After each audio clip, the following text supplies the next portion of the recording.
A consequência dessa fala dele aqui, se colocado em prática esse desejo, é Magnitsky para o STF. Eu digo, para a instituição Supremo Tribunal Federal. Isso tem algum impacto especificamente para você, doutora Fé? Nenhum, Figueiredo. Nenhum, porque eu continuo denunciando, eu continuo fazendo as coisas. Eu já enviei tudo que eu precisava, inclusive para os Estados Unidos. Está um pouco em sigilo ainda, não posso falar para quem, quando, como foi feito isso. Mas o que eu tinha que fazer, eu já fiz. Eu só continuo relembrando o próprio Moraes e o próprio povo brasileiro de que existem mais coisas. Mas assim, com relação à minha vida... Olá pessoal, sejam bem-vindos. O meu nome é Bruno. Se você gosta e apoia o nosso conteúdo, então deixa o seu like e inscreva-se no canal.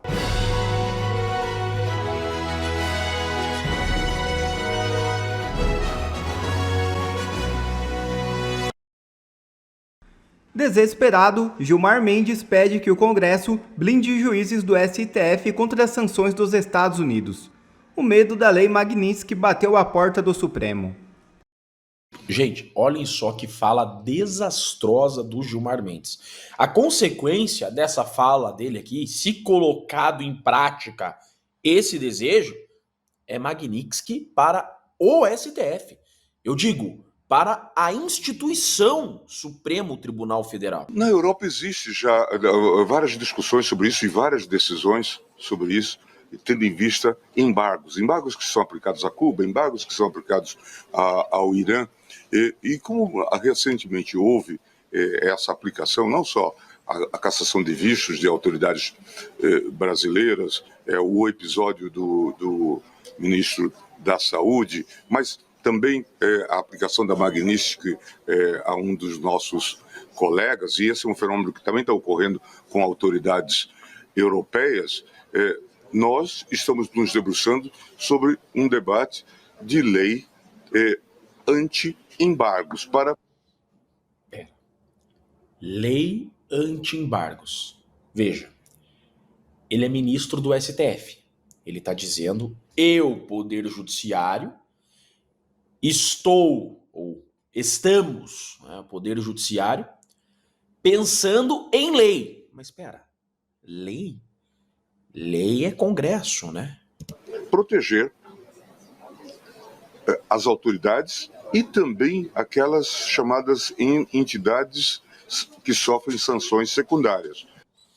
Sanções secundárias. Gente, isso daqui é uma tragédia. Ele não tem... Desculpa. Data máxima, velho. Não tem noção do que está falando. Provavelmente não estudou, não leu a Lei Magnitsky. A Lei Magnitsky diz exatamente o seguinte. Quem tentar blindar a aplicação da Lei Magnitsky, quem tentar driblar ou proteger um sancionado, será sancionado também de forma secundária. Quem proteger um sancionado da Lei Magnitsky também sofrerá as sanções. O STF, por exemplo, ele usa hospedagem americana. O site do STF, os aplicativos para audiência, tudo que o STF usa praticamente para funcionar é empresa americana. Se o STF, enquanto instituição, poder blindar um sancionado ou tentar blindar um sancionado, pode sofrer sanções. Imagine o STF sendo sancionado. Aí o STF não tem mais onde hospedar o site. Né? Aí o STF não pode usar o Zoom mais para fazer audiência. Aí o STF não pode mais usar aplicativos para hospedagem de processos. Imagine o caos. Se o STF entrar nessa que o Gilmar está falando, o STF pode ser sancionado com efeitos secundários por estar tentando blindar, por estar tentando driblar a aplicação da Lei Magnitsky. É gravíssima essa fala. Essa fala que provavelmente já chegou nos Estados Unidos. E veja, não faz sentido nenhum você criar uma lei no Brasil para se blindar sobre a aplicação de uma lei americana em território americano. A Magnitsky não está sendo aplicada no Brasil. Então não faz sentido nenhum o Brasil criar uma lei para se blindar de embargos. Mas espera, os embargos não são no Brasil. A lei Magnitsky é uma lei americana sendo aplicada nos Estados Unidos. Fato é, quem quiser operar nos Estados Unidos não pode ter um sancionado da lei Magnitsky como cliente. Então, todas as empresas americanas e que operam nos Estados Unidos não têm um sancionado como cliente. Este é o efeito da lei Magnitsky. Então, de que adianta o Brasil fazer uma lei para tentar se blindar disso? Não faz sentido nenhum. O máximo que o Brasil pode fazer é obrigar que empresas brasileiras, que empresas que atuam no Brasil, não cumpram a lei Magnitsky. Só que daí essas empresas não poderão operar nos Estados Unidos. É obrigar que empresas, para atuarem no Brasil, não possam atuar nos Estados Unidos. Que instituição financeira que vai cometer um suicídio desse, né? Correndo o risco dos Estados Unidos, então, sancionar o próprio Poder Judiciário, o próprio STF. Isso é gravíssimo. E podendo, inclusive, colocar em risco todo o Brasil. Pode o Brasil vir a ser sancionado. Eu já falei outras vezes, se o Banco Central vir a blindar um sancionado, o Banco Central pode sofrer embargos. É aberrante essa fala. Essa fala não tem sentido nenhum, ela não faz sentido jurídico, ela não faz sentido político, é um caos. Então vejam, o risco que o Brasil está correndo com esse desejo de alguma forma, tentar blindar o Alexandre de Moraes ou futuros sancionados. O medo do Gilmar é que a Magnitsky se amplie, que atinja familiares, que atinja outros ministros. Então eles já estão pensando, tá, seremos sancionados. E daí? O que a gente faz? Vamos proibir que empresas brasileiras cumpram a lei Magnitsky. Tá bom, mas você só vai conseguir proibir que empresas que não atuam nos Estados Unidos não cumpram a lei Magnitsky. Nenhuma instituição financeira que opere nos Estados Unidos vai descumprir a lei Magnitsky, não existe. Vocês acham, por exemplo, que multinacionais vão preferir descumprir a Magnitsky ou obedecer à lei brasileira? Esqueçam. Ninguém vai trocar uma operação nos Estados Unidos pelo Brasil. Isso é inviável, né? E lembrando que a União Europeia também obedece à lei Magnitsky. Então, estar sancionado pela lei Magnitsky é estar sancionado também na União Europeia. Bancos europeus também excluem um sancionado como cliente. Então, essa fala do Gilmar Mendes está colocando todo o Brasil em risco de tomar uma sanção. O STF pode tomar uma sanção secundária e não tem nem site. Vocês imaginem o caos disso. Eu sou Jeffrey Chiquini, eu sou advogado. Deixo aqui um grande e forte abraço a todos. No X, Paulo Figueiredo diz que a justiça italiana nega pedido de prisão de Taliaferro feita por Alexandre de Moraes. A decisão da Corte de Apelo de Catanzaro, Itália, Terza Sezione Penale, decretou apenas medidas cautelares enquanto chega a uma decisão sobre o processo de extradição. Na publicação, Paulo Figueiredo ainda observa: Alexandre parece não ter acionado a Interpol desta vez, provavelmente por medo de ter um mandado não aceito, e optou por pedir diretamente as medidas às autoridades italianas. Alexandre de Moraes manda prender o homem que está denunciando com provas os seus abusos. Está escancarado neste caso a perseguição política. Corre até o risco das autoridades ou até mesmo o governo da Itália sofrer sanções dos Estados Unidos por ajudar um violador de direitos humanos em sua perseguição.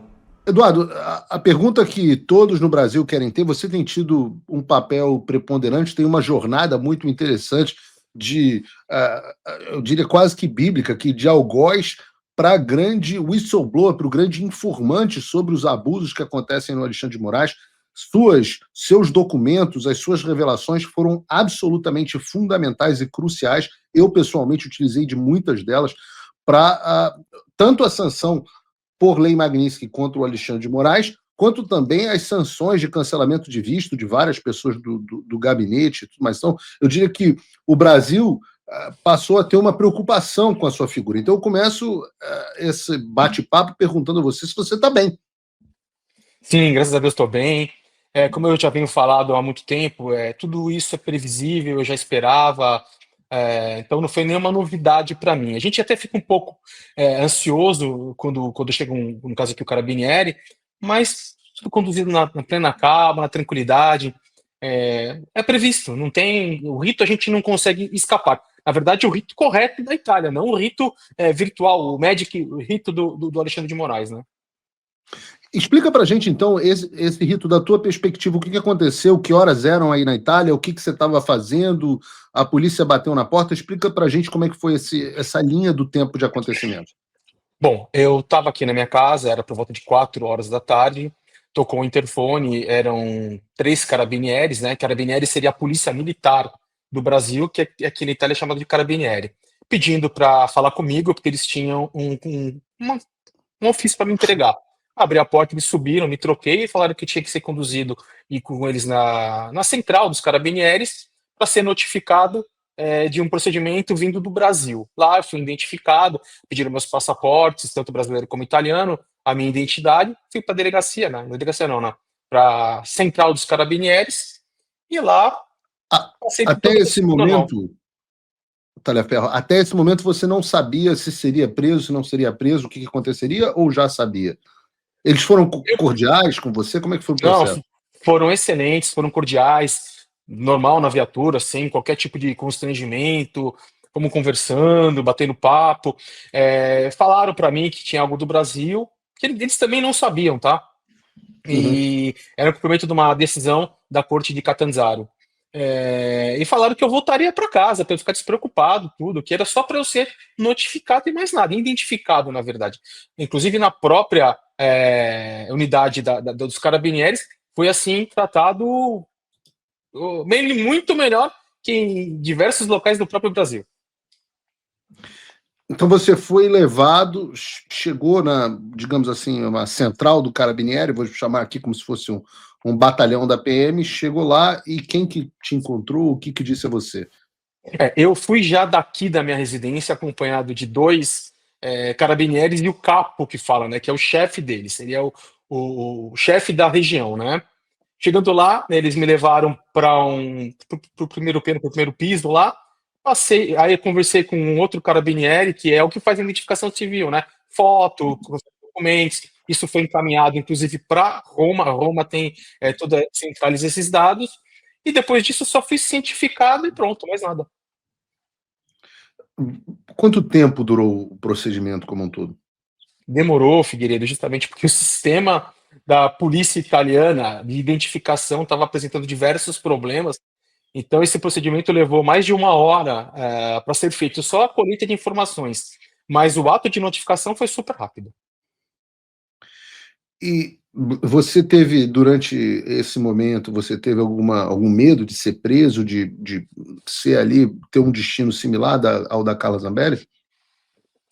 No fundo, é impossível dizer que você não fica apreensivo, você fica com medo, mas eu já estava preparado, ô Figueiredo, eu já estou preparado para isso, entendeu? Inclusive me questionaram, por que você entregou os 2 passaportes? Por que você não guardou um para ir para os Estados Unidos? É porque justamente eu estou agindo de boa fé, diferente do cidadão lá que está no Brasil. Eu não tenho o que esconder, eu não estou fazendo nada de errado, entendeu? Então, para mim, foi super tranquilo, super de boa. Fiquei apreensivo, você sempre. Todo procedimento novo para a gente deixa a gente um tanto quanto nervoso, mas eles conversaram, riam de boa, chegaram até a me consultar na internet, porque ninguém tinha noção, na verdade, na Itália, que muitos não sabem o que está acontecendo. Então, eles verificaram na internet, comentaram: olha, tal pessoa que está aqui e tal. A certo ponto, até enobreceram a minha pessoa dentro da própria unidade policial. E quando chegou lá, do que eles te informaram especificamente? Eles te deram um documento para ler ou eles te falaram alguma coisa? Na verdade, me informaram que eu tenho uma cautelar, que eu não posso sair do município ao qual eu vivo, totalmente legalizado, não tenho problema nenhum aqui na Itália, vim totalmente legal, e que na sexta-feira agora ou na segunda eu tenho uma audiência com a corte para explicar, né, para eles me ouvirem, de fato, se o que o Moraes está falando é verdade. Eu estou com os documentos aqui, Moraes pediu, assim que eu falei aquele dia, eu falei no dia 30/7, no programa do Alan, né? No dia 30/7 eu falei ao vivo no programa do Alan, quando foi aplicada a Magnitsky, e no dia posterior, 31/7, Moraes já pediu minha prisão.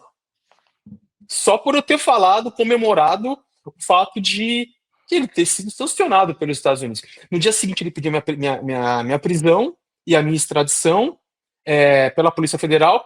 Aí, no dia 14, ele assinou a extradição, mandou aqui para a Itália. Só que o interessante, né? Ele é um cara perfeito da justiça, né? Eu só fui denunciado 6 ou 7 dias depois. Ou seja, foi pedida a minha prisão, a minha extradição. O documento diz o seguinte, que ele fala, Moraes, porque eu vazei dados sigilosos com o intuito de desestabilizar a República. Só isso, mais nada. E a denúncia só veio 6 ou 7 dias posterior ao pedido de extradição, ou seja, eu não tinha nada, não tinha problema nenhum, nenhuma manifestação da PGR, mas mesmo assim, Moraes pediu para me extraditar, me prender, com o objetivo de me calar, mas já é tarde demais. Você já tinha ciência, eu não me lembro mais, eu até peço perdão, já era público que havia um pedido de prisão contra você? Vazaram na imprensa, né? A Moraes, coitado, vazou na imprensa, né? A imprensa tradicional, porque tudo que a gente fala que é verdade e que ele tem praticado, a imprensa tradicional não publica, não. Mas as coisas que o Moraes tem interesse é publicado. Inclusive, o pedido de extradição foi vazado com a assinatura dele no dia 14 de agosto. Então, eu já sabia desse procedimento, já sabia que isso tinha acontecido, só estava esperando o momento de ser chamado aqui na Itália. Na verdade, eu não sabia se eu seria preso ou se eu seria citado. A Itália, de fato, a Corte de Catanzaro não acatou a prisão, mas aplicou medidas cautelares. Eu quero ler aqui a decisão. Bruno, se a gente tiver o documento para colocar aqui na tela, obviamente está em italiano, então eu vou ler graças a uma tradução eletrônica. Pode colocar para a gente, Bruno? Obrigado. Esse é o documento da Corte de Apelação de Catanzaro, terceira sessão penal, referente a EP Brasil, a corte assim composta por Dotti Antônio Batalha, Antônio Guilho e Paula Siriaco, reunida na Câmara de Conselho, ou seja, foi uma decisão colegiada, não foi uma decisão unilateral, considerando que o comportamento do sujeito, afastando-se do Brasil há tempo considerável, indica vontade de eludir responsabilidades e evitar a entrega, e que não há medidas menos gravosas que assegurem a apresentação, decidisse aplicar, em relação ao grau e à natureza das exigências cautelares, as medidas previstas no artigo tal. Decisão.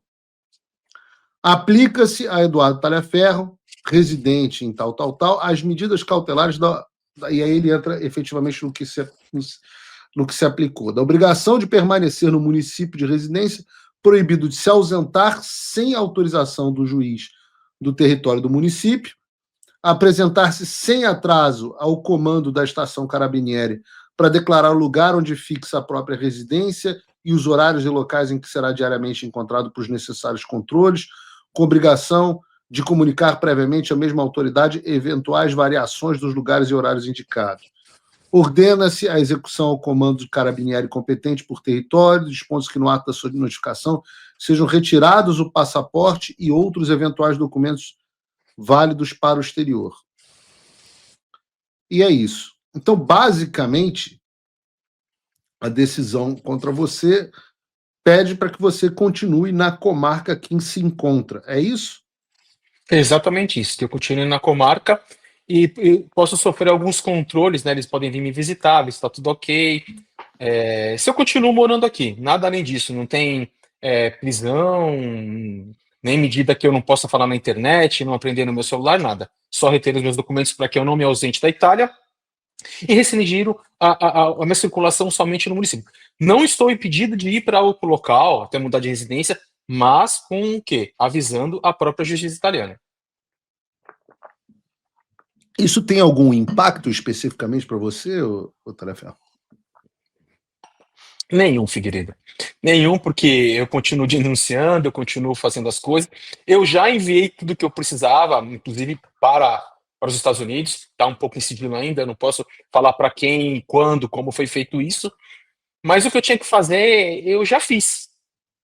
Eu só continuo relembrando o próprio Moraes e o próprio povo brasileiro de que existem mais coisas. Mas, assim, com relação à minha vida, nada. Eu só não vou poder, por exemplo, sem avisar a corte, de ir para um outro município, de ir para outro lugar. Mas onde eu estou, eu tenho tudo que eu preciso. Para mim, não muda nada.